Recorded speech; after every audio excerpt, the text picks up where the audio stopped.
ආයුබෝවන් පුදේදුවේ අද දවසේ අපි සූදානම් වෙන්නේ 2023 අවුරුද්දේ විභාගයට පෙනී සිටින දුව පුතා වෙනුවෙන් ආර්ථික විද්‍යාව නව පන්තිය ආරම්භ කරන්නයි.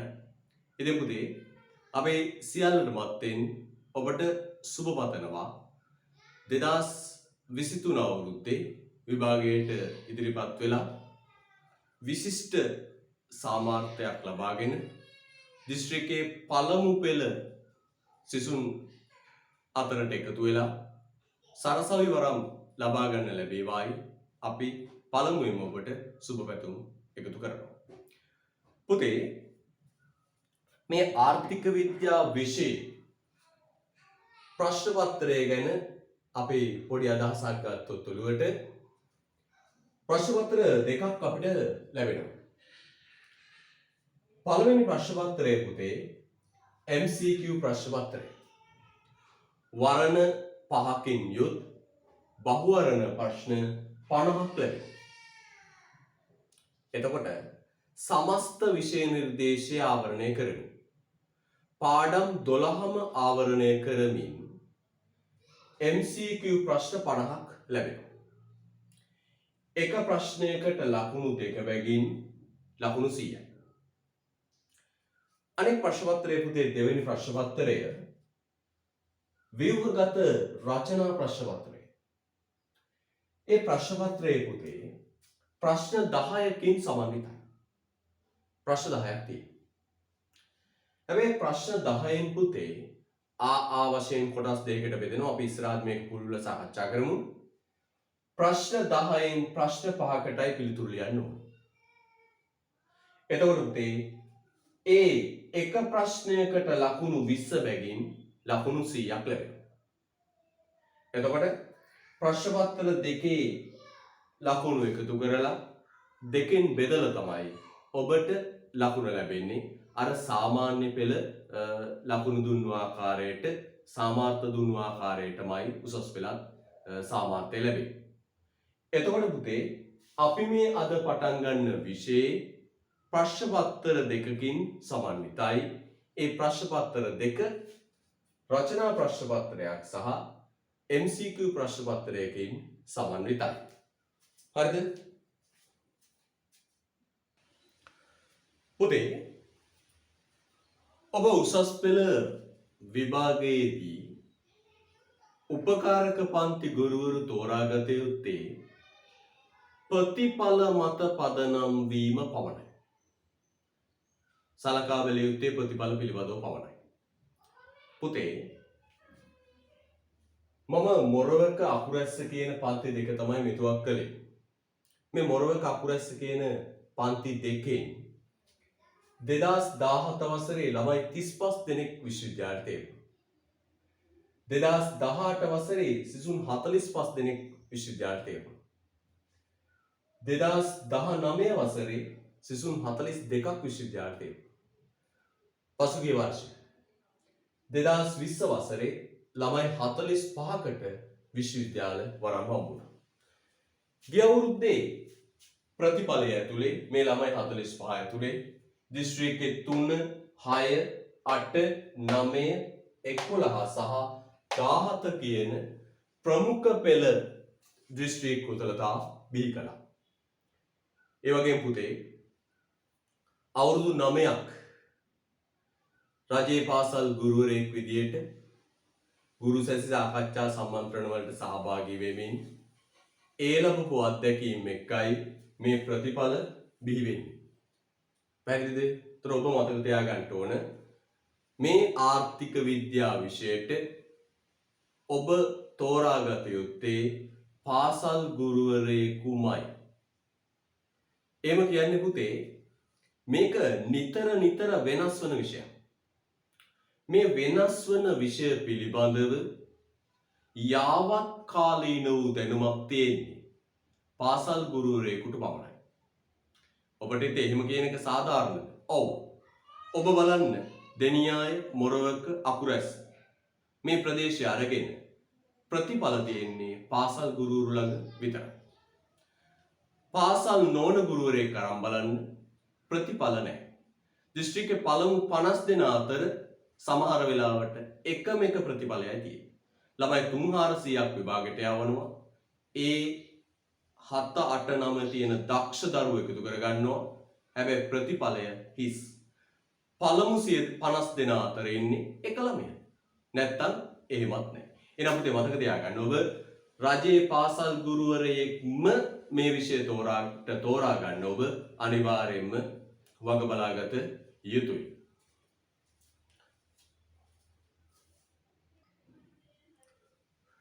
පුතේ මේ උසස් පෙළ විභාගය කියන්නේ ඔබේ ජීවිතේ තීරණාත්මක කඩයිම.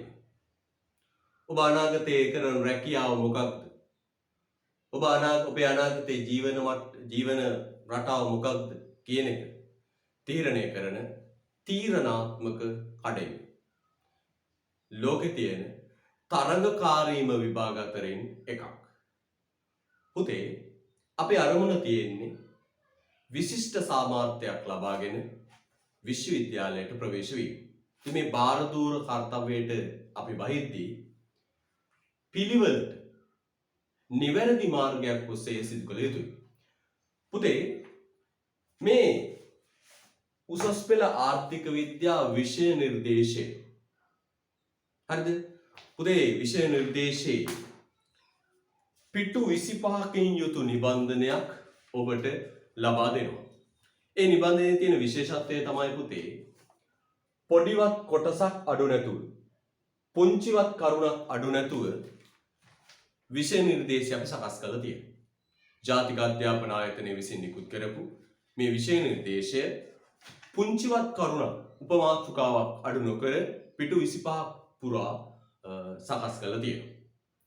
පුතේ එතකොට ඔබ ඉගෙන ගනිද්දී පාඩමක් අවසන් වුණා. පාසලේදී උපකාරක පන්තියේදී පාඩමක් ඉවර වුණාම ඒ පාඩමට අදාළ සියලු කරුණු මාතෘකාවන් ආවරණය වුණාද කියන එක මේ ගුරුවත් පොත තුල මේ විෂය නිර්දේශය ටියුට් එක තුලින් තහවුරු කරගත යුතුයි.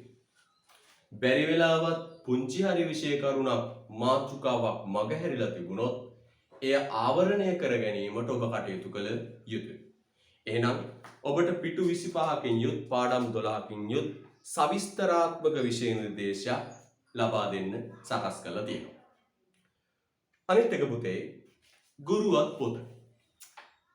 දෙක සැරේට දරුවෙකුට හිතෙයි ගුරුවත් පොත ගුරුවරයා ළඟ තියෙන්න ඕන දෙයක්. නෑ පුතේ උසස් පෙළ මට්ටමට එද්දී එහෙම හිතන්න එපා. මේ ගුරුවත් පොත ගුරුවරයාට වගේම ශිෂ්‍යයාටත් වැදගත්. එතකොට ගුරුවත් පොතේ ගුරුවරයාට උපදෙස් දීලා තියෙන ටික ඔබටත් වැදගත්. ඒතර ප්‍රශ්න පත්‍රයේ හදද්දී පුතේ ප්‍රශ්න පත්‍රය අරගෙන බැලුවම සියලුම ප්‍රශ්න තියෙන්නේ ගුරුවත් පොතේ කියන සීමාව තුල. ආර්ථික විද්‍යා ප්‍රශ්න පත්‍රයේ අරගෙන අපි බැලුවොත් පුතේ සියලුම ප්‍රශ්න ටික ආවරණය වෙනවා ගුරුවත් පොතේ. එහෙනම් අපිට පුළුවන් නම් ගුරුවත් පොත හරියටම ආවරණය කරගන්න. ඒ කරුණු ටික අපිට පුතේ ප්‍රශ්න පත්‍රය කියන්නේ සරල දෙයක් වෙනවා. ඒතර මේ ගුරුවත් පොත 12 වසර සහ 13 වසර කියන දෙකට ගුරුවත් පොත් දෙකක් ලැබිලා තියෙනවා. පුතට මම විශේෂ දෙයක් දෙනවා. ඒ තමයි ගුරුවත් පොතේ ඒ පාඩමට අදාළ කොටස ටියුට් එකක් විදියට සකස් කරලා දෙන්න. මේ තියෙන්නේ පළමු පාඩම් මේකකයට දාලා ගුරුවත් පොත පිටු 50ක ටියුට් එකක්. පිටු 50ක ටියුට් එකක් තියෙනවා. මේක හොඳින් කියවන්න පුතේ. මේක හොඳින් කියවනකොට ඔබටම වැටහෙනවා අපි ඉගෙනගත යුත්තේ මොනවාද, ආවරණය විය යුත්තේ මොන විෂය කරුණුද කියන එක ඔබට පැහැදිලිව වැටහෙනවා. එහෙනම් පුතේ මේ ගුරුවත් පොතයි විෂය නිර්දේශයයි තමයි අපේ පාර. අපි ගමන් කළ යුතු මාවත. අපි අනවශ්‍ය විෂය කරුණු ඉගෙන ගන්න අවශ්‍ය නැහැ. මේ විෂය නිර්දේශය තුලින් ගුරුවත් පොත තුලින් අපිට නිවැරදිව ගමන් කළ යුතු ගමන් මඟ පැහැදිලිව පෙන්නලා තියෙනවා. ඊළඟ ටියුට් එක තමයි ඔබට ලැබෙන මේ නිබන්ධනය සාමාන්‍ය පන්තියේ දෙන ටියුට්ස් එක. පළමු පාඩමට මේ වගේ නිබන්ධන 4ක් ඔබට ලැබෙනවා. මේ නිබන්ධනයේ තියෙන විශේෂත්වය තමයි පුතේ අපි පාඩම කරද්දී අපි යම් කොටසක් කරද්දී පුතේ ඒ කොටසට අදාළ පාස් පේපර් ටික එවලෙම කරනවා. හැබැයි අපිට ප්‍රශ්න තියෙන පුතේ කාලය සම්බන්ධ ගැටලුවක් තියෙනවා ප්‍රශ්න ලියමින් ඉන්න බෑ. එතකොට අපි මේ නිබන්ධනය පාවිච්චි කළා පුතේ ඒ අවුරුදු වල අහපු විභාග ප්‍රශ්න එවලෙම සාකච්ඡා කිරීම සිදු කරනවා. ඒක තමයි මේ නිබන්ධනයේ තියෙන විශේෂත්වය. ඒතර සාමාන්‍ය සටහන අපි ටයිප් කරලා තියෙනවා. මුද්‍රණය කරලා තියෙනවා. වැදගත් දේ තමයි පුතේ ඒ පාඩම් වලට අදාළ MCQ ප්‍රශ්න රචනා ප්‍රශ්න ටික මුද්‍රණය වෙලා තියෙනවා. ඒතර එවලෙම අපි පුතේ මේක ප්‍රශ්න ටිකක් සාකච්ඡා කරමින් යන්නේ. නැත්නම් පුතේ අපි පසුවට කාල් දැබුවොත් අපි පාඩම ඉවර කළා පාඩම් ටික ඉවර කළා පාස් පේපර් කරනවා කියලා තැන ඉඳියොත් ඒකේ ප්‍රතිඵල රහිතයි. එතකොට අපි පාඩම ඉගෙන ගන්න ටියුට් එක පාවිච්චි කළා එවලෙම පාස් පේපර් ටිකක් කරනවා. එතකොට හොඳ අවබෝධයක් එනවා මොනවද අහපු විෂය කරුණු කියන එක පිළිබඳව. එහෙනම් පුතේ මෙන්න මේ නිබන්ධන තුන ඔබට ලබා දෙන්න අපි සූදානම් කරලා තියෙනවා. හරිද? right. පුතේ ඔබෙන් සාමාන්‍ය පෙළ ප්‍රතිඵල ඇවිල්ලා සාමාන්‍ය පන්ති ආරම්භ වන තෙක් කිසිදු ගාස්තුවක් අය කිරීමක් සිදු වෙන්නේ නැහැ. මේ නිබන්ධන තුනක් ඔබට ලැබෙන්නේ සම්පූර්ණයෙන්ම නොමිලේ. කිසිදු ගාස්තුවක් අය කරන්නේ මෙන්න මේ ස්ථානවලින් පුතේ ඔබට නිබන්ධනය ලබා ගන්න පුළුවන්. අකුරැස්ස දරුවෝ ඉසුරු බුක් සිටි එකෙන් ගන්න සියත්‍රා පන්තියේ ඉදිරිපිට විරාජ රියදුරු පාසල ඉදිරිපිට තකර විදුලි බල්ල මණ්ඩලයට යන පාර ළඟ පිටපැද්දර අය පිටපැද්දරාවට දරුවෝ පිටපැද්දර අපේ නිවසට ගෙදරට එන්න ටියුට් එක අරගෙන යන්න පුළුවන් පිටපැද්දරාවට අය මොරවක අවට අය සිපාරා පන්තියේ තියෙනවා. මොරවක සාමාන්‍ය පන්ති පවත්වන සිපාරා පන්තිය කියලා තියෙනවා. දෙනියාය අවට දරුවෝ රාජපක්ෂ ඉස්කෝලේ ළඟ තියෙන නිනෙල් රෝ ආයතනයට ඇවිල්ලා නිබන්ධන ගන්න. හෙට දවසේ ඉඳලා. හරිද? නිබන්ධන ඔබට ලබා ගන්න පුළුවන් කිසිදු ගාස්තුවක් අය කිරීමක් නැහැ. ඒතකොට මේ තුල තියෙන්නේ පිළිවෙල. මේ තුල තමයි අපි දෙවන්ත ගමනක ආරම්භය සනිටුවහන් කරන්නේ. ඔබ විසින් ලබන සතියේ පන්තියට සහභාගී වන විට නිබන්ධන ටික ලබාගෙන තිබිය යුතුයි. හොඳයි. එහෙනම් පුතේ අපි පළවෙනි මාතෘකාව ලියලා ආර්ථික විද්‍යාව ඉගෙන ගන්න පටන් ගමු. වැඩි කතාව අවශ්‍ය නැහැ. පුතේ එහෙනම් ලියන මාතෘකාව ආර්ථික විද්‍යාව හැඳින්වීම. Introduction to Economics. ලස්සන මාතෘකාව ලියලා ගන්න පුතේ. ආර්ථික විද්‍යාව හැඳින්වීම. ලස්සන මාතෘකාව ලියන්න පුතේ. ආර්ථික විද්‍යාව හැඳින්වීම. පුතේ දැන් ඕනම විෂයකදී ඒ විෂය ඉගෙන ගන්න මොනවද කියලා ඇහුවොත් අපිට වාක්‍යයකින් දෙකකින් කියන්න පුළුවන්. සාරාංශගත අදහසක් කියන්න පුළුවන් මේ විෂය ඉගෙන ගන්න මෙන්න මේ. වෛද්‍ය විද්‍යාව ගන්න. මිනිසාගේ ශරීරය ඇතුළු රෝගාබාධ ඒ වගේ ඉගෙන ගන්න. දේශපාලන විද්‍යාව ගන්න. මිනිස්සු දේශපාලනමය වශයෙන් හැසිරෙන්නේ කොහොමද? නේද? දේශපාලන පසුබිම කතා කරා. කවුරු හරි හවොත් ආර්ථික විද්‍යාවෙන් ඉගෙන ගන්නේ මොකක්ද කියලා අපිට තියෙන්න ඕන අදහසක් කියන්නේ. පුතේ ආර්ථික විද්‍යාවෙන් ඉගෙන ගන්න මෙන්න මේ දේ. මොකක්ද?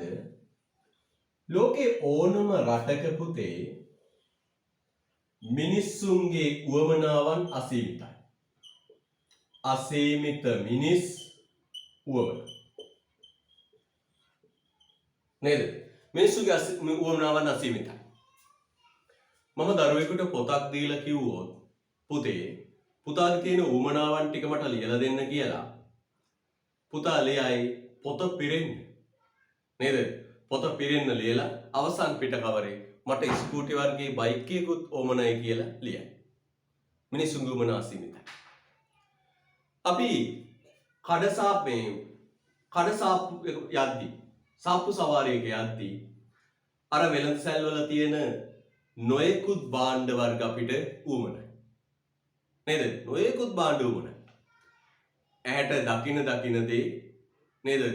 නහයට සුවඳ දැනෙන දේ, දිවට රස දැනෙන දේ අපිට උවමනයි. අපේ මිනිස්සු උවමනාවන් අසීමිතයි. අර බුදුදහමේ විදියට නම් කියන්නේ මොකක්ද? පංචේන්ද්‍රයන් අසංවරයි. ඒ පංචේන්ද්‍රයන් තුලින් නිර්මාණය වෙන ආසාවන් අසීමිතයි. හරිද? right. එහෙනම් ලෝකේ ඕනම රටක මිනිස්සුන්ගේ උවමනාවන් අසීමිතයි. අපි කියනවා අසීමිත මිනිස්සු උවමන.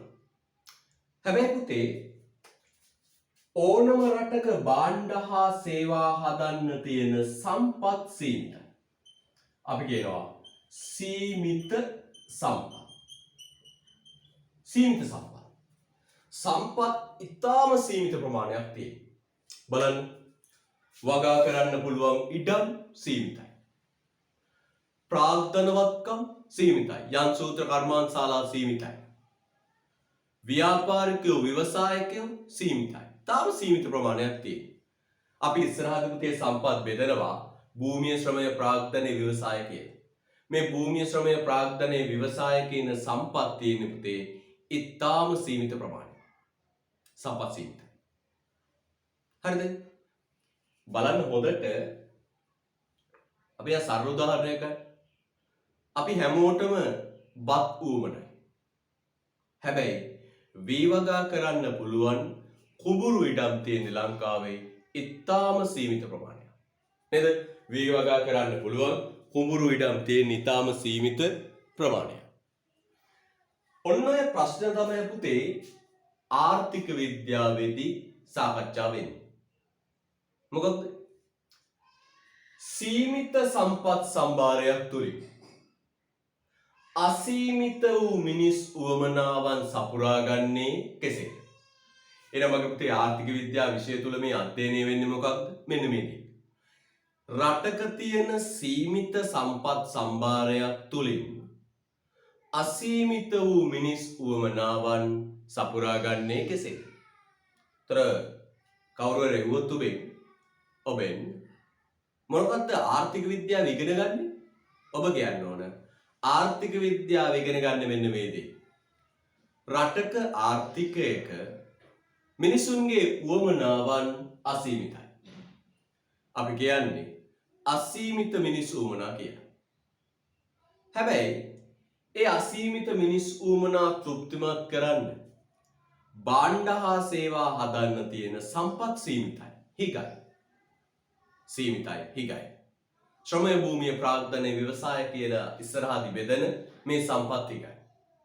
එතකොට මේ ආර්ථික විද්‍යාව තුල අධ්‍යයනය වෙන්නේ පුතේ සීමිත සම්පත් සම්භාරයක් තුලින් අසීමිත මිනිස් උවමනාවන් සපුරා ගන්නා ආකාරය පිළිබඳවයි.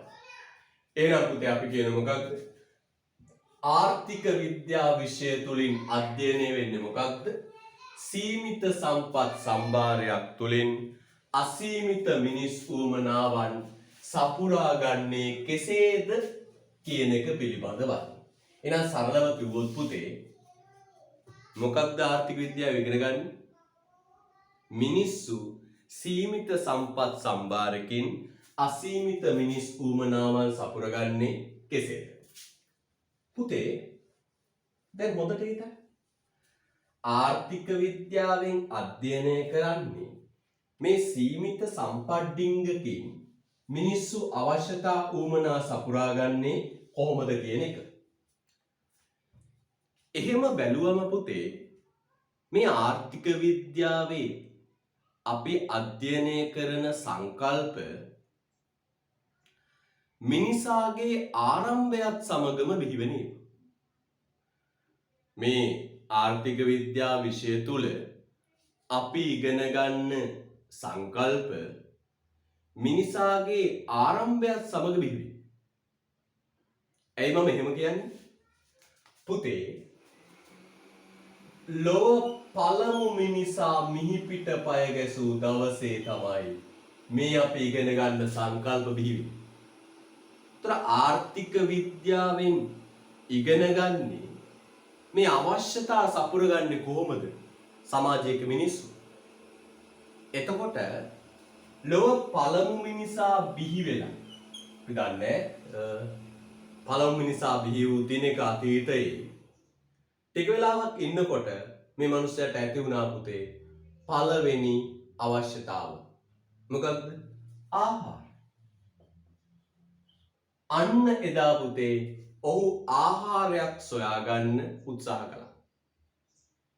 අන්න එදා තමයි පුතේ මේ විෂය ලෝකෙට බිහි වෙන්නේ. එහෙනම් අපි ආර්ථික විද්‍යාවේ විෂය මේ ආර්ථික විද්‍යා සංකල්ප බිහි වෙන්නේ මිනිසාගේ ආරම්භයත් සමග. හැබැයි පුතේ මිනිසාගේ ආරම්භයත් එක්ක බිහි වුණාට මේ සංකල්ප පිළිබඳ කවුරුත් විෂයක් විදියට ඉගෙන ගත්තේ නැහැ. විද්‍යාවක් විදියට ඉගෙන ගත්තේ නැහැ. දැන් මිනිස්සු අතර මේ සංකල්ප තිබුණා. අපි අද මේ ආර්ථික විද්‍යාව තුළ විධිමත් අධ්‍යයනය කරන සංකල්ප සිද්ධි මිනිස්සු අතර තිබුණා. මිනිසගේ ආරම්භෙත් සමග බිහි වෙලා මිනිස්සු අතර තිබුණා. හැබැයි පුතේ පොත්පත් රචනා කරලා මේ පරිශන කරලා විශ්වවිද්‍යාලවල ඉස්කෝලවල උගන්වන මට්ටමක තිබුණේ. විෂයක් විදියට සංවර්ධනය වෙලා තිබුණේ. ඔහොම ඉදි පුතේ 1776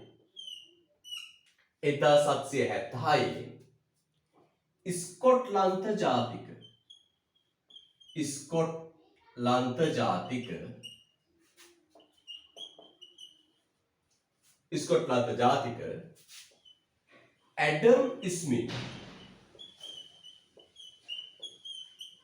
ඇඩම් ස්මිත් කියන පුද්ගලයා ලෝකේ පළවෙනි ආර්ථික විද්‍යා ග්‍රන්ථය රචනා කරනවා. කවද පුතේ දවස් මේ අවුරුද්ද 1776 ස්කොට්ලන්තය කියන රටේ මෙයා ඉංග්‍රීසි ජාතිකයෙක් ඉංග්‍රීසි මාධ්‍ය පුතේ ඉංග්‍රීසි මාධ්‍යයෙන් පළමු ආර්ථික විද්‍යා පොත ලියනවා. කවුද පුතේ පුද්ගලයා? ඇඩම් ස්මිත්. ඔබට මේ නිබන්ධන තුල ඒ පිළිබඳ විස්තර තියෙනවා පුතේ. ඇඩම් ස්මිත් පිළිබඳ සම්පූර්ණ විස්තරයක් තියෙනවා. ඔබට අන්තර්ජාලයට ප්‍රවේශ වුණාම ඇඩම් ස්මිත් කියලා පරීක්ෂා කරලා බලන්න පුතේ. ඔබට ලොකු විස්තරයක් ගන්න පුළුවන්. පුතේ ඇඩම් ස්මිත් ලියනවා පළමු ආර්ථික විද්‍යා ග්‍රන්ථය. මෙන්න පුතේ පළවෙනි ආර්ථික විද්‍යාව පොතේ නම.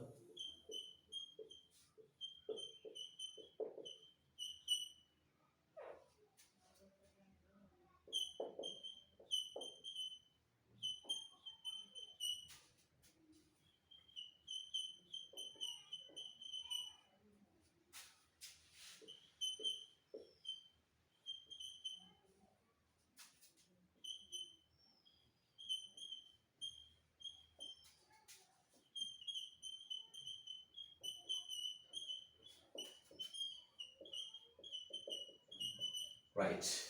පොතේ නම කියමු An Inquiry into the Nature and Cases of Wealth of Nation. මොකද පොතේ නම? An Inquiry into the Nature and Cases of Wealth of Nation. Inquiry into the Nature and Cases of Wealth of Nation. හරිද? Right. දැන් පුතේ මෙන්න පොතේ නම දිග වැඩි නේද? Right. එතකොට මේ සිංහල මහාචාර්යවරු එකතු වෙලා මේ ආර්ථික විද්‍යා පොතට පුතේ සිංහලෙන් නමක් සකස් කළා. ඒ නම සකස් කළේ පුතේ මේ ඉංග්‍රීසි පොතේ නමේ වචන ටික පාවිච්චි කළා. ඉන්ක්වයරි. දැන් පොලිසියට ගියාම අපි ඉන්ක්වයරි කරනවා නේද? මොකක් හරි වැඩකට අල්ලන් ගියාම පොලිසියෙන් අපිව ඉන්ක්වයරි කරනවා.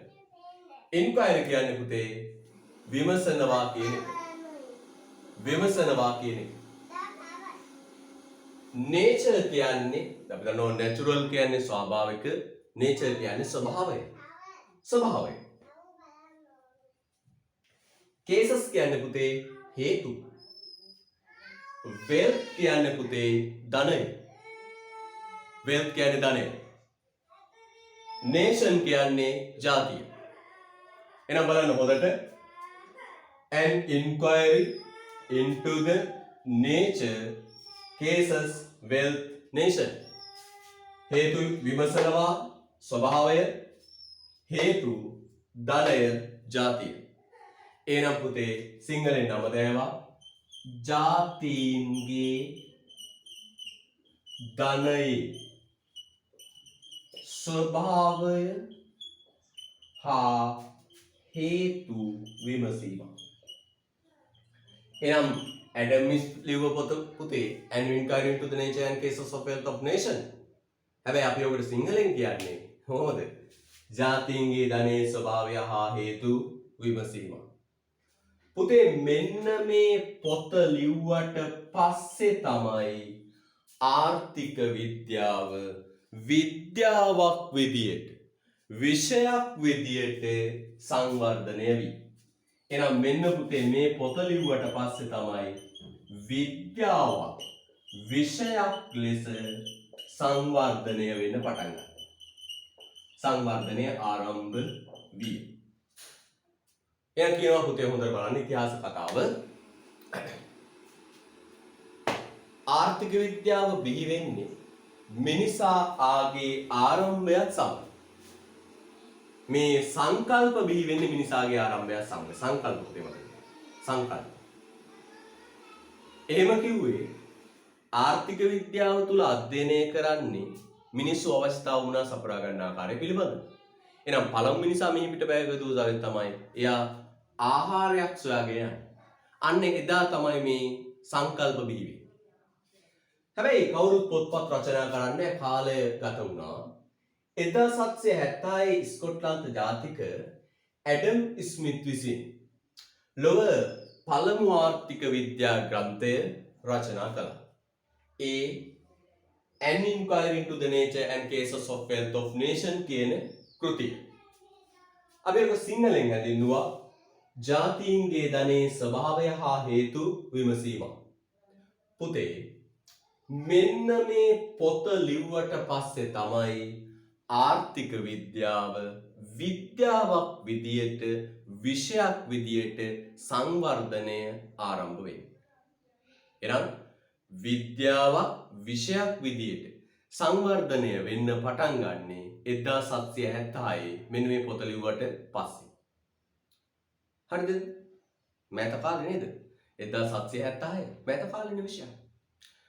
පුතේ පොඩි කියවනක් තියෙනවා. මම මේ කියවන කියන්නම්කෝ. ශිල්ප ශාස්ත්‍ර අතරින් පැරණිතමද විද්‍යාවන් අතරින් නව්‍යතමද විද්‍යාව විෂය ආර්ථික විද්‍යාවයි. මොකද්ද කියවන? ශිල්ප ශාස්ත්‍ර අතරින් පැරණිතමද විද්‍යාවන් අතරින් නව්‍යතමද විද්‍යා විෂය ශාස්ත්‍රය. මේ ශාස්ත්‍රය ආර්ථික විද්‍යාවයි. පුතේ ශිල්ප ශාස්ත්‍ර අතරින් පැරණිතමද කිව්වේ මේක මිනිහගේ ආරම්භයත් සමග බිහි වෙන එක. ශිල්පයක්. මට කියන්න පුළුවන් නම් මිනිහගේ ආරම්භයත් සමගම ආරම්භ වෙන ශිල්පයක් සංකල්පයක් තියෙද? අන්න මිනිසගේ ආරම්භයත් සමග බිහි වෙන සංකල්පය තමයි පුතේ මේ ආර්ථික විද්‍යාව. අවශ්‍යතාව වුණා.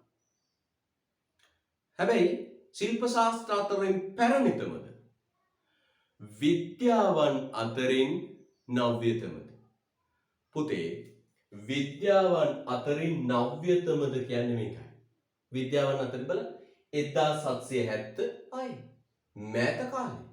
එහෙනම් මෑත කාලීන විෂයක් අපි කියනවා විද්‍යාවන් අතරින් නව්‍යතමද අලුත්ම විද්‍යාව තමයි ආර්ථික විද්‍යාව. අනිත් විෂයන් විද්‍යාව විදියට පටන් ගන්න ගොඩක් කල්. හැබැයි මේ මෑත කාලේන පිට පටන් ගත්ත විෂය තමයි මොකද්ද? ආර්ථික විද්‍යාව. එතකොට අපි මේ විෂය ආරම්භ කරන්න මූලිකත්වය අරගෙන කටයුතු කරමු. පළවුණු ආර්ථික විද්‍යා ග්‍රන්ථය රචනා කරලා මේ විසල් විෂය මේ ලෝකෙට දායාද කරපු ඇඩම් ස්මිත් හඳුන්වනවා පුතේ ආර්ථික විද්‍යාවේ පියා කියලා. ආර්ථික විද්‍යාවේ පියා. එන ඇඩම් ස්මිත් හඳුන්වනවා කවුරු කියලාද පුතේ? ආර්ථික විද්‍යාවේ පියා කියලා. පැහැදිලිද? ඇඩම් ස්මිත් අපි හඳුන්වනවා ආර්ථික විද්‍යාවේ පියා. ඔන්න ඔක තමයි අපි කතා කරමින් ඉදී. පුතේ එතකොට අද මේ මුළු ලෝකෙම දුවන්නේ ආර්ථික සංකල්ප උඩ. අපි හැන්දෑවට රූපවාහිනිය දාලා ප්‍රවෘත්ති විකාශනය බලද්දී ඒ කියවෙන බොහෝ දේ ආර්ථික විද්‍යානුකූල සංකල්ප. මෑත කාලේ අපි වචන ටිකක් කතා කළොත් බඩු මිල ඉහළ යාම නැත්නම් උද්දමනය, මහ බැංකුව වැඩිපුර මුදල් අච්චු ගැසීම, මුදල් සැපයුම, ආනයන අපනයන කටයුතු, විදේශ වෙළඳාම, විනිමය අනුපාතය ඉහළ යාම නැත්නම් රුපියල පාවීම, විදේශ ණයබර ඉහළ යාම, ආර්ථික වර්ධනය ඍණාගයක් ගැනීම, ආර්ථික පසුබැසීම, මේ වගේ සංකල්ප සියල්ල පුතේ වැටෙන්නේ ආර්ථික විද්‍යාවට. අද මුළු ලෝකයම විශ්ව ගම්මානයක් වෙලා ජගත්කරණය සිද්ධ වෙලා. ඒ විශ්ව ගම්මාන සංකල්පය ඇතුලේ මුළු ලෝකයම ක්‍රමානුකූලව සම්බන්ධ වෙන්නේ මේ ආර්ථික විද්‍යාවෙන සංකල්ප තුල. එතකොට පුතේ මේ මහා විසල් විෂය ලෝකයට දායාද කළ ඊට මූලිකත්වය ගත්ත ආරම්භක පියවර තියපු ඇඩම් ස්මිත් අපි ආර්ථික විද්‍යාවේ පියා යන විරුදාවලියෙන් පිදුම් ලබනවා. හඳුනනවා. හරිද? right. එහෙනම් පුතේ අපි දැන් ලියගමු. ලැන් පෙරූලක් කරලා ලියන්න.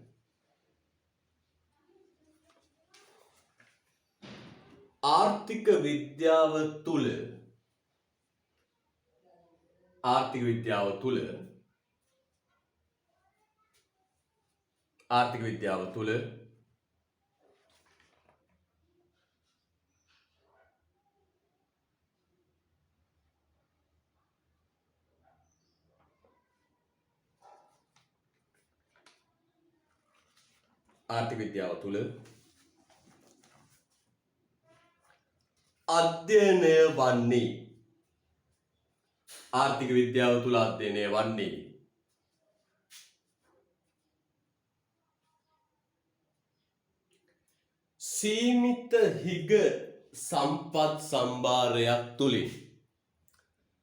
සීමිත හිග සම්පත් සම්භාරයක් තුලින් ආර්ථික විද්‍යාව තුල අධ්‍යයනය වන්නේ සීමිත හිග සම්පත් සම්භාරයක් තුලින්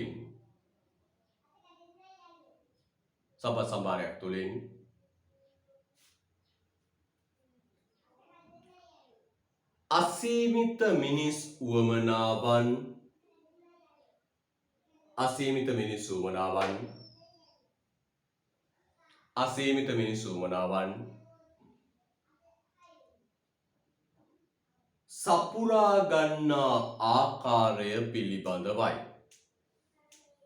සපුරා ගන්නා ආකාරය පිළිබඳවයි. නැවතත් කියනවා පුතේ ආර්ථික විද්‍යාව තුල අධ්‍යයනය වන්නේ සීමිත හිග සම්පත් සම්භාරයක් තුලින් අසීමිත මිනිස් උවමනාවන් සපුරා ගන්නා ආකාරය පිළිබඳවයි. ඒ අනුව ආර්ථික විද්‍යාව තුල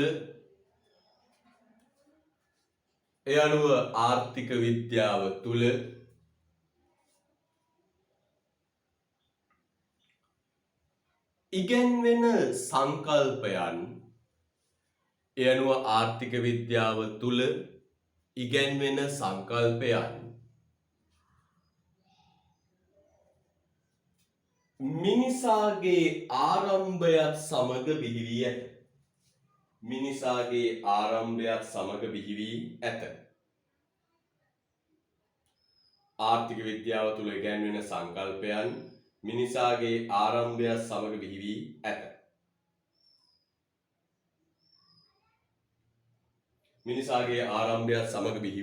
ඇත. රුල කරගෙන පුතේ 1776 වසරේ 1776 වසරේ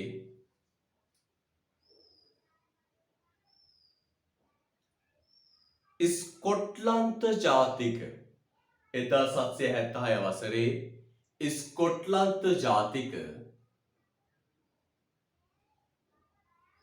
ස්කොට්ලන්ත ජාතික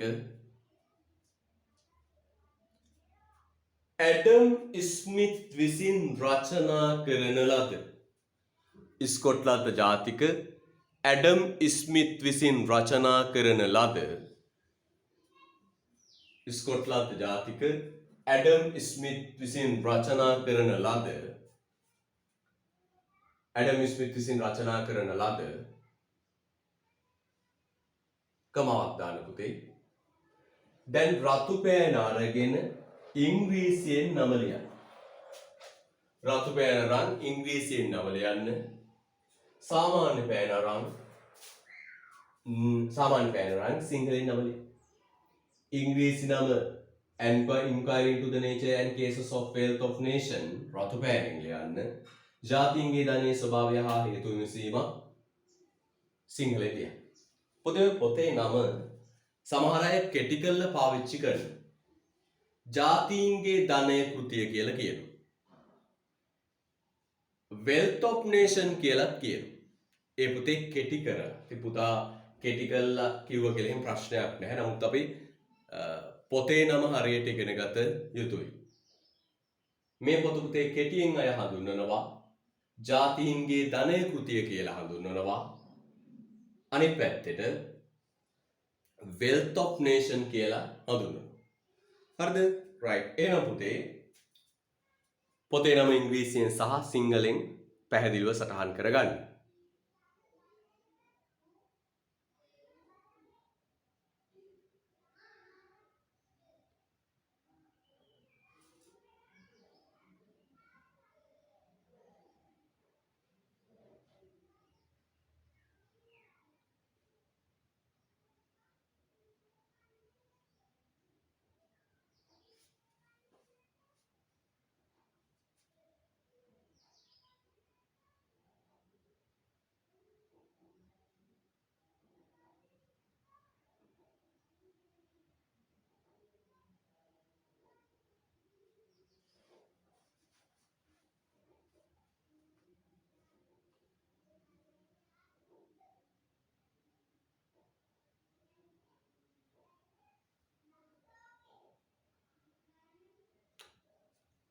හරි. යන්න එතරම් අවසානට සම්බන්ධ කරන්න පුතේ. යන පළමු ආර්ථික විද්‍යා ග්‍රන්ථය. යන පළමු ආර්ථික විද්‍යා ග්‍රන්ථය. යන පළමු ආර්ථික විද්‍යා ග්‍රන්ථය.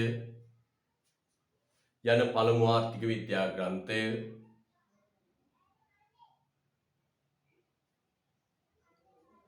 රචනා කිරීමත් සමග යන පළමු ආර්ථික විද්‍යා ග්‍රන්ථය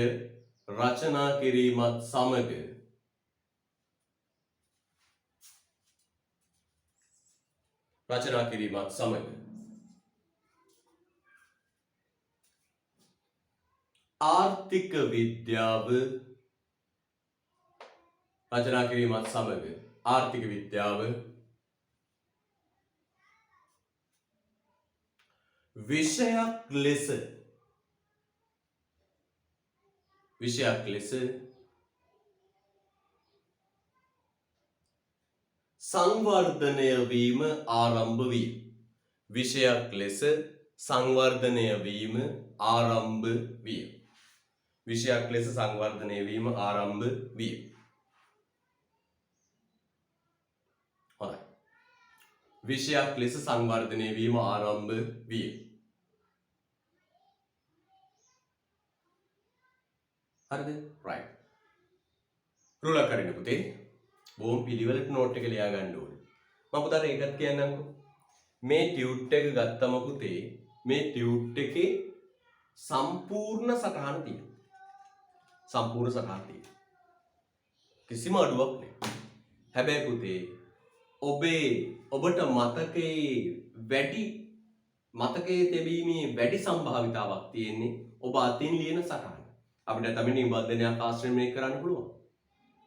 හැබැයි ඔබ අතින් ලියන සටහන තමයි ඔබට වඩා හොඳින් මතකයේ තියෙන්නේ.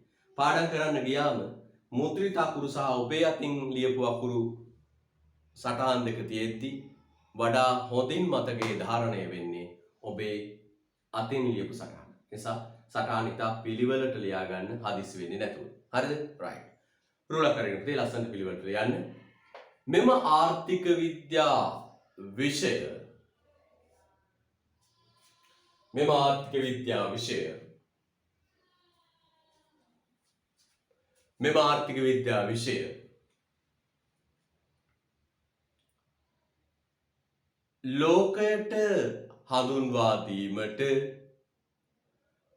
ආර්ථික විද්‍යා විෂය ලෝකයට හඳුන්වා දීමට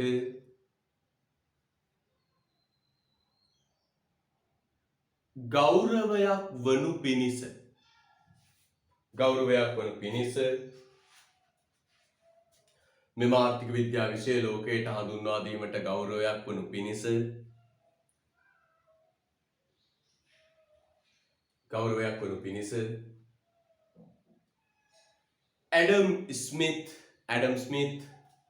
ඇඩම් ස්මිත්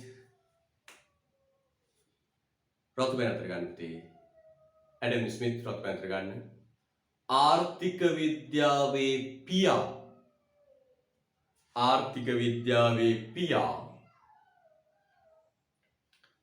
විද්‍යාවේ පියා යන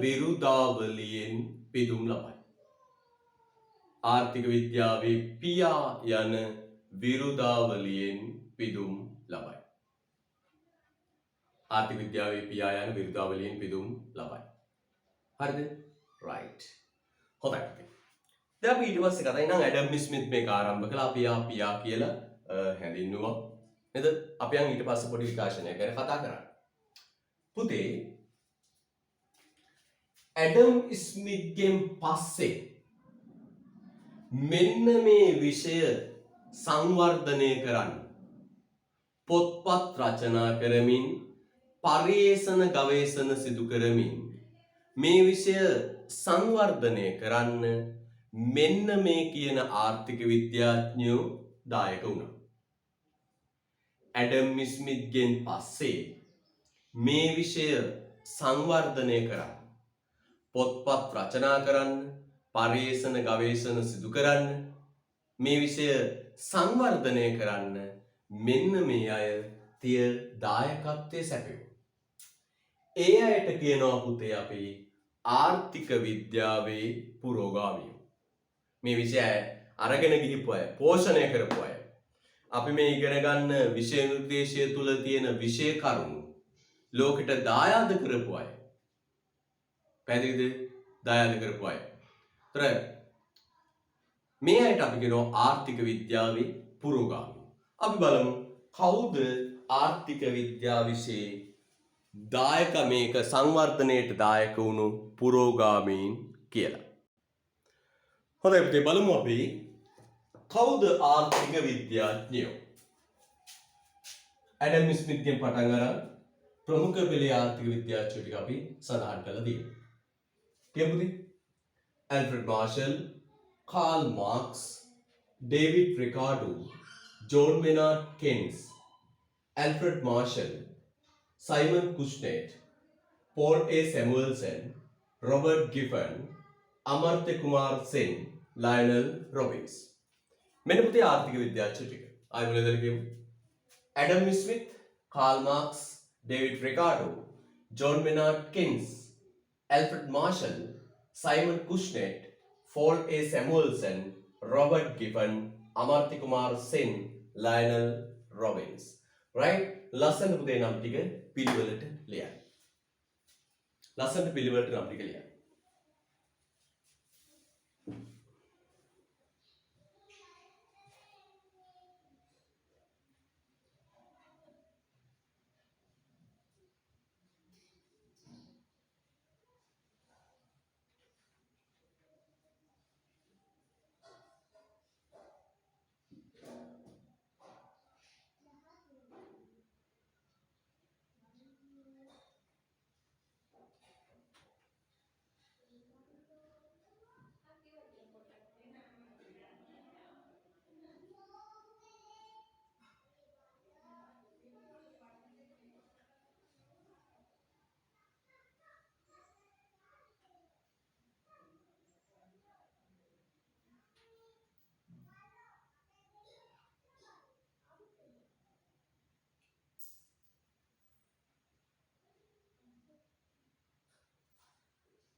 ඔන්න පුතේ ආර්ථික විද්‍යාඥයෝ ටික. හරිද? අයිසර් කුක්ටේ, Adam Smith, Karl Marx, David Ricardo, John Maynard Keynes, Alfred Marshall, Simon Kuznets, Paul A Samuelson, Robert Giffen, Amartya Kumar Sen, Lionel Robbins. ඔබට මේ නම් හමු වෙයි එක එක පාඩම් කොටස් කරද්දී අපි කියනවා මේ කොටස හඳුන්වලා දුන්නේ මෙයා ආදී වශයෙන්. පැහැදිලිද? right. හොඳයි පුතේ අපි දැන් යමු නිර්වචනයක් පිළිබඳව. පුතේ අපි ආර්ථික විද්‍යාව පිළිබඳ නිර්වචනයක් සකස් කරන්නයි සූදානම් වෙන්නේ. පුතේ ආර්ථික විද්‍යාව පිළිබඳ නිර්වචන ගත්තම අපිට පුළුවන් මේ ආර්ථික විද්‍යාඥයෝ ආර්ථික විද්‍යාව පිළිබඳ කරපු නිර්වචන පොඩ්ඩක් සලකා බලන්න. හැබැයි මතක තියාගන්න විභාගෙදී ඔබට ආර්ථික විද්‍යාඥයන්ගේ ඒ නිර්වචන කියලා අහන්නේ. අවුරුදු 9ක පාසල් ගුරුවරයෙක් විදියට කරපු ලැබපු අත්දැකීම්, ගුරු සාකච්ඡා සම්මන්ත්‍රණ වලට ගිහිල්ලා ලැබපු අත්දැකීම්, සිය ගණනක් දරුවෝ විශ්වවිද්‍යාලයට යවපු අත්දැකීම් අනුව වගවීමෙන් කියන්නේ එහෙම අහන්නේ. ඇල්ෆ්‍රඩ් මාර්ෂල්ගේ නිර්වචනය ලියන්න, ලයනල් රොබින්ස්ගේ නිර්වචනය ලියන්න එහෙම එන්නේ. දැන් පාඩම් කරන්නත් එපා. හරිද?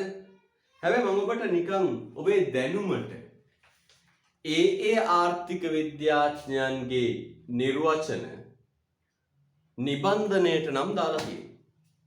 ඒවා කටපාඩම් කරන්න එපා.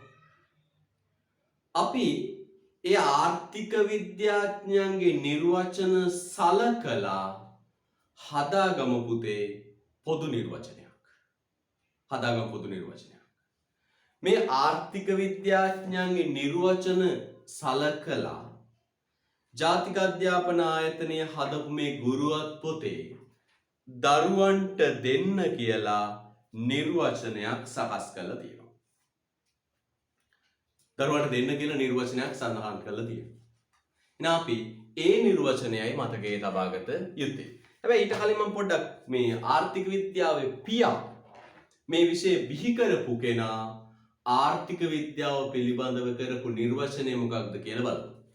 මේ ඇඩම් ස්මිත් මේ නිර්වචනය කරන්නේ කවුද පුතේ? ඇඩම් ස්මිත්.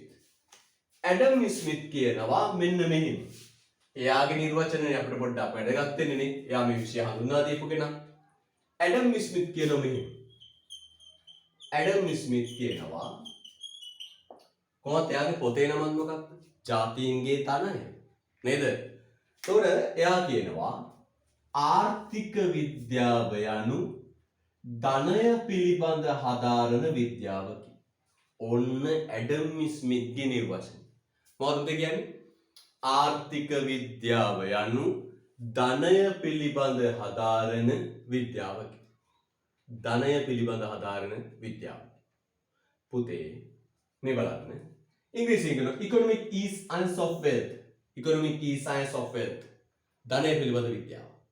එහෙනම් ඇඩම් ස්මිත් නම් කියන්නේ මේ 1776 මේ ජාතීන්ගේ ධනය කෘතිය ලියද්දී කියනවා මේ ආර්ථික විද්‍යාව කියන්නේ ලෝකේ රටවල් වල ධනවත්කම් පිළිබඳ අධ්‍යයනය කරන විෂයක්. ධනය පිළිබඳ අධ්‍යයනය කරන විෂයක් කියලා සඳහන් කළා. යා නිර්වචනයක් විදිහට කියනවා economic is science of wealth. ආර්ථික විද්‍යාව යනු ධනය පිළිබඳ හදාරන විද්‍යාවකි.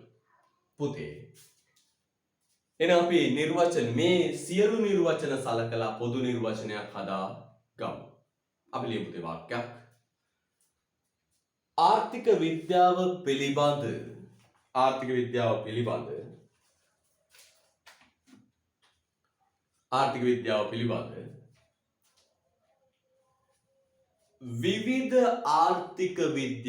විවිධ ආර්ථික විද්‍යාඥයන්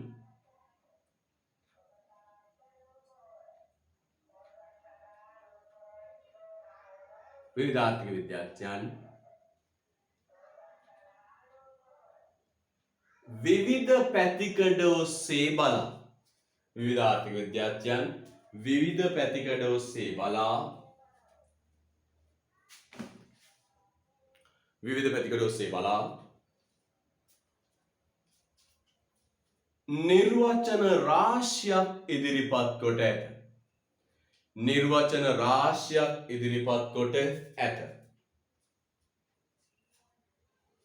නිර්වචන රාශියක් ඉදිරිපත් කොට ඇත. නිර්වචන රාශියක් ඉදිරිපත් කොට ඇත. ඒ අතරින්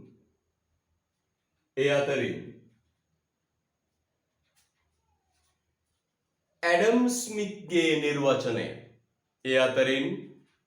ස්මිත්ගේ නිර්වචනය පහත පරිදි වේ. ඇඩම් ස්මිත්ගේ නිර්වචනය පහත පරිදි වේ. ඇඩම් ස්මිත්ගේ නිර්වචනය පහත පරිදි වේ. හරිද? right. දැන් පුතේ ලස්සනට මේ නිර්වචන ලියලා කොටු කරන්න. ඇඩම් ස්මිත්ගේ නිර්වචනය ලස්සනට ලියලා කොටු කරන්න. ඒකත් අපි පුතේ කටපාඩම් කරන්න අවශ්‍ය නැහැ. විභාගෙදී ඔබට කවදාවත් ඇඩම් ස්මිත්ගේ නිර්වචනය සඳහන් කරන්න කියලා හිම ප්‍රශ්නයක් එන රටාවක් නැහැ. right ලස්සන ලියලා කොටු කරන්න. ඇඩම් ස්මිත්ගේ නිර්වචනය පහත පරිදි වේ කියලා ලියලා ලස්සනට කොටු කරන්න.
හොඳයි. හරිද? right. රූලර් කරලා ලියන්න පුතේ. රූලර් කරලා ලියන්න. ආර්ථික විද්‍යාඥයන් ඉදිරිපත් කොට ඇති රූලර් කරලා ලියන්න. ආර්ථික විද්‍යාඥයන් ඉදිරිපත් කොට ඇති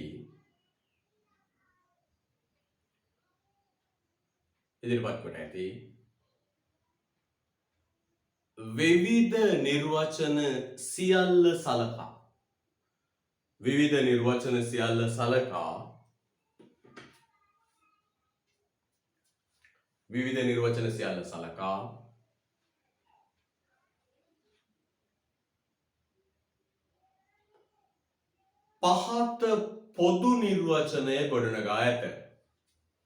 පහත පොදු නිර්වචනය ගොඩනගා ඇත.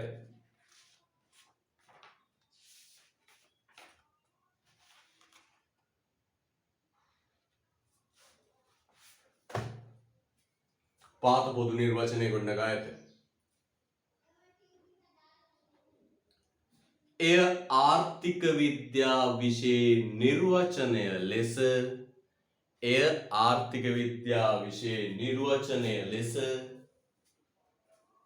එය ආර්ථික විද්‍යා විෂයේ නිර්වචනය ලෙස මතකයේ තබා ගන්න. පුතේ මෙන්න ආර්ථික විද්‍යාව පිළිබඳ නිර්වචනය. මේ කරුණු මේ වචන ටික පුතේ අන්තර්ගත වෙන්න ඕනේ. පුතේ අපි කිව්වා මේ සීමිත හිග සම්පත් සම්භාරයක් තුලින් අසීමිත මිනිස් උවමනාවන් සපුරා ගන්න යද්දී මිනිසට කටයුතු කරන්න වෙනවා පුතේ ශ්‍රේෂ්ඨ තුනක. ඒ තමයි නිෂ්පාදනය. භාණ්ඩ හා සේවා කටයුතු නිෂ්පාදනය කරන්න වෙනවා. අපි ආර්ථික විද්‍යාව තුළ පුතේ නිෂ්පාදන කටයුතු අධ්‍යයනය කරනවා. නිෂ්පාදන කර්මාන්තශාලාවක් තුළ නිෂ්පාදන කටයුතු සිද්ධ වෙන්නේ කොහොමද? පිරිවැය හැසිරෙන්නේ වියදම හැසිරෙන්නේ කොහොමද? යෙදවුම් අමුද්‍රව්‍ය හොයාගන්නේ කොහොමද? සාධක වෙළඳපොළ ක්‍රියාත්මක වෙන්නේ කොහොමද? හදන භාණ්ඩය අලෙවි කරන්නේ කොහොමද? මිල තීරණය වෙන්නේ කොහොමද? අපි සාකච්ඡා කරමු. එහෙනම් නිෂ්පාදනය ගැන සාකච්ඡා කරමු. ශ්‍රම විභජනය කියන්නේ මොකක්ද? කර්මාන්තශාලාවේ කාර්යක්ෂමතාව වැඩි කරගන්නේ කොහොමද? අපි සාකච්ඡා කරමු. හුවමාරු මේ නිපදවන භාණ්ඩ වෙළඳපොළට ගෙනල්ලා හුවමාරු කරගන්නේ කොහොමද? එක පැත්තකින් ගැනුම්කරුවෝ අනිත් පැත්තෙන් සැපයුම්කරුවෝ එකතු වෙලා මේ හුවමාරු කටයුතු කරගන්නේ කොහොමද? අපි සාකච්ඡා කරමු. ඊවසුතේ පරිභෝජන මේ නිපදවාගත් භාණ්ඩ වෙළඳපොළට ගෙනහිල්ලා නිපදවාගත් භාණ්ඩ පරිභෝජනය කරන්නේ කොහොමද? ඒ පාරිභෝගිකයෝ ලබන උපයෝගීතාවයේ හැසිරීම කොහොමද? අපි ආර්ථික විද්‍යාව තුල අධ්‍යයනය කරනවා. පොතේ මෙන්න මේ ශේෂ්ත්‍ර තුනේ මිනිසා කටයුතු කරන ආකාරය පුතේ වැදගත් වචනේ තමයි විද්‍යාත්මක පදනමකි. මොකද කියන්නේ? විද්‍යාත්මක පදනමකි. ආවට ගියාට නෙවෙයි. නේද? පරීක්ෂණ කළා, කල්පිත ගොඩනගලා, නිගමන වලට ඇවිල්ලා, නිරීක්ෂණ කරලා හරිද? න්‍යායන් ගොඩනගලා අර විද්‍යාත්මක ක්‍රමවේදයකින් අපි මේවත් අධ්‍යයනය කරනවා. එහෙනම් සීමිත හිග සම්පත් සම්භාරයක් තුලින් අසීමිත මිනිස් උවමනාවන් සපුරා ගන්න යද්දී නිෂ්පාදනය, හුවමාරුව, පරිභෝජනය කියන ශේෂ්ත්‍රවල මිනිසා කටයුතු කරන ආකාරය විද්‍යාත්මක පදනමකින් අධ්‍යයනය කිරීම තමයි මගේ පුතේ ආර්ථික විද්‍යාව කියලා කියන්නේ. එහෙනම් මේ විෂය තුල අපි ප්‍රධාන ශේෂ්ත්‍ර තුනක් නැත්නම් මෙහෙමත් කියනවා පුතේ. ආර්ථිකයක සිදුවන ප්‍රධාන ක්‍රියාකාරකම් තුනක් ගැන අධ්‍යයනය කරනවා. මොකද පුතේ? නිෂ්පාදනය. නිපදවන්නේ කොහොමද? ඒවා වෙළඳපොළට ගෙනල්ලා හුවමාරු කරගන්නේ කොහොමද? නිපදවන්නේ කොහොමද? ඒවා වෙළඳපොළට ගෙනල්ලා හුවමාරු කරගන්නේ කොහොමද? ඒවා පරිභෝජනය සිද්ධ වෙන්නේ කොහොමද? අන්න පුතේ නිෂ්පාදනය, හුවමාරුව, පරිභෝජනය කියන ශේෂ්ත්‍රවල මිනිසා කටයුතු කරන ආකාරය විද්‍යාත්මක පදනමකින් අධ්‍යයනය කරන එක තමයි පුතේ ආර්ථික විද්‍යාවෙන් ඉන්නේ. එහෙනම් කියමු පුතේ නිර්වචනේ.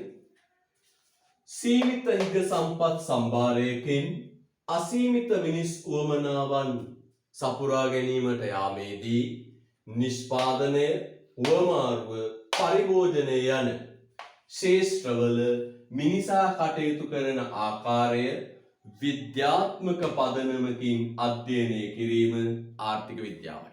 කියමු පුතේ. සීමිත සම්පත් සම්භාරයක් තුලින් අසීමිත මිනිස් උවමනාවන් සපුරා ගැනීමට යාමේදී නිෂ්පාදනය, හුවමාරුව, පරිභෝජනය යන ශේෂ්ත්‍රවල මිනිසා කටයුතු කරන ආකාරය විද්‍යාත්මක පදනමකින් අධ්‍යයනය කිරීම ආර්ථික විද්‍යාවයි. දැන් පුතේ ලස්සනට නිර්වචන ලියලා කොටුවක් ඇඳ ගන්න පුළුවන් වෙන ආකාරයට ලියන්න. ලියලා පුතේ ලස්සන නිර්වචන කොටු කරා. හරිද? right. ලියලා තියටින් සීමිත හිග සම්පත් සම්භාරයක් තුලින් සීමිත හිග සම්පත් සම්භාරයක් තුලින් සීමිත හිග සම්පත් සම්භාරයක් තුලින්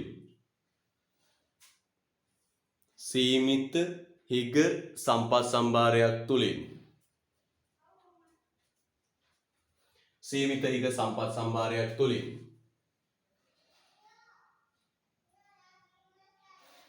අසීමිත මිනිස් උවමනාවන් සපුරා ගැනීමට යාමේදී සීමිත හිග සම්පත් සම්භාරයක් තුලින් අසීමිත මිනිස් උවමනාවන් සපුරා ගැනීමට යාමේදී සීමිත හිග සම්පත් සම්භාරයක් තුලින් අසීමිත මිනිස් උවමනාවන් සපුරා ගැනීමට යාමේදී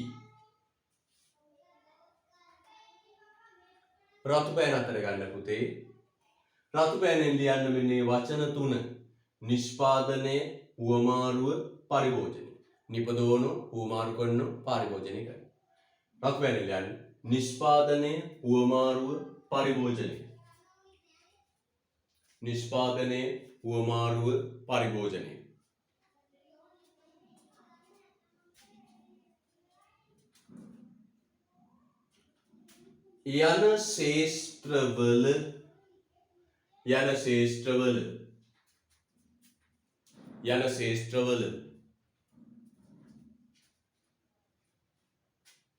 යන ශේෂ්ත්‍රවල මිනිසා කටයුතු කරන ආකාරය. මිනිසා කටයුතු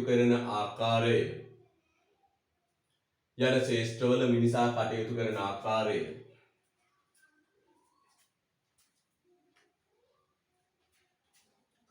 විද්‍යාත්මක පදනමකින් අධ්‍යයනය කිරීම. විද්‍යාත්මක පදනමකින් අධ්‍යයනය කිරීම. විද්‍යාත්මක පදනමකින් අධ්‍යයනය කිරීම. විද්‍යාත්මක පදනමකින් අධ්‍යයනය කිරීම.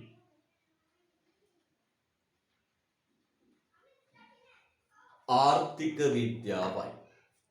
විද්‍යාත්මක පදනමකින් අධ්‍යයනය කිරීම ආර්ථික විද්‍යාවයි. විද්‍යාත්මක පදනමකින් අධ්‍යයනය කිරීම ආර්ථික විද්‍යාවයි. හරිද? right. විද්‍යාත්මක පදනමකින් අධ්‍යයනය කිරීම ආර්ථික විද්‍යාවයි. එහෙනම් කියමු දෙක සැරයක්. සීමිත හිග සම්පත් සම්භාරයක් තුළින් අසීමිත මිනිස් වුමනාවන් සපුරා ගැනීමට යාමේදී නිෂ්පාදනයේ, හුවමාරුව, පරිභෝජනය යන ශේෂ්ත්‍රවල මිනිසා කටයුතු කරන ආකාරය විද්‍යාත්මක පදනමකින් අධ්‍යයනය කිරීම ආර්ථික විද්‍යාවයි. හරි. එහෙනම් පුතේ සෑම ඉරිදාම 8:30ට පන්තිය පැවැත්වෙනවා. පුතේ මේක නරඹන මේ වීඩියෝ නරඹන දරුවෙක් ඉන්නවා නම් පන්තියට සහභාගී වෙන්න කැමති.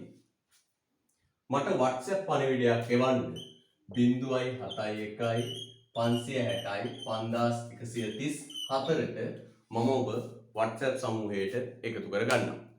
පොතට නිබන්ධන අවශ්‍ය නම් දුර ඈත දරුවෙක් නම් මට ලිපිනය යොමු කරන්න. ලිපිනය යොමු කරන්න මම ඔබට නිබන්ධනයක් ලැබෙන්න සලස්වන්නම්.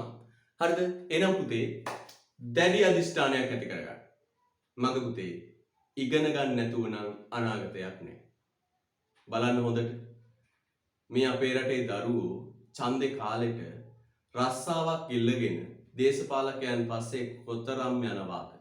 කොච්චර අසරණ වෙලා දේශපාලකයෝ ළඟ බැගෑපත් වෙනවද රස්සාවක් ඉල්ලන්න. හැබැයි මගේ පුතේ එහෙම වෙන්න ඕනේ නැහැ. උසස් පෙළ විභාගේ හරියට ලියලා හරියට පාස් වෙන්න ඔබට විශ්වවිද්‍යාලයට යන්න පුළුවන්, විද්‍යාපීඨයකට යන්න පුළුවන්, තාක්ෂණික ආයතනයකට ගිහිල්ලා ඔබේ ජීවිතේ ඔබටම ගොඩනගා ගන්න පුළුවන්. එහෙනම් මේ ඔබ අද පටන් ගත්තේ ඔබේ ජීවිතේ තීරණාත්මක විභාගය. අදින් පසුව ඔබේ ජීවිතේ පළමුවත් විභාගය, දෙවනුවත් විභාගය, තෙවනුවත් විභාගය. ඉතුරු අනිත් සියලු වැඩ 4-5ට දාගන්න. එහෙනම් පුතේ මේක සොඳුරු මාවතක් නෙවෙයි. උසස් පෙළට ඒ සාමාර්ථ 3ක් ලබා ගැනීම සොඳුරු මාවතක තියෙන දෙයක් නෙවෙයි. කටුකයි, දුෂ්කරයි, අභියෝගයටයි. එහෙනම් අද දවසේ දැඩි අධිෂ්ඨානයක් ඇති කරගන්න 2023 සාමාන්‍ය විභාගයේ තියෙන අගෝස්තු මාසේ විභාගයට මුහුණ දීලා විෂයන් 3ටම ඒ සාමාර්ථ 3ක් අරගෙන විශ්වවිද්‍යාලයට යනවාමයි කියන දැඩි අධිෂ්ඨානය ඇති කරගන්න. ඒ වෙනුවෙන් ආර්ථික විද්‍යා විෂය පැත්තේ අංශු මාත්‍රයක අඩුවක් ඇති නොවි විෂය නිර්දේශය නිසි පරිදි ආවරණය කළා, පාස් පේපර් සාකච්ඡා කරලා, පේපර් අනුමාන ප්‍රශ්න පත්‍ර සාකච්ඡා කරලා නිසි වේලාවට නිසි කලට ඔබ පරිපූර්ණ දැනුමක් සහිත දරුවෙක් විදියට විභාගයට ඉදිරිපත් කරවෙන්න අවශ්‍ය දැනුම ලබා දෙනවා කියන පොරොන්දුව අපි දෙනවා. හරිද? හරියනම් පුතේ අදට අපි පන්ති අවසන් කරනවා. ආයුබෝවන්, තෙරුවන් සරණයි.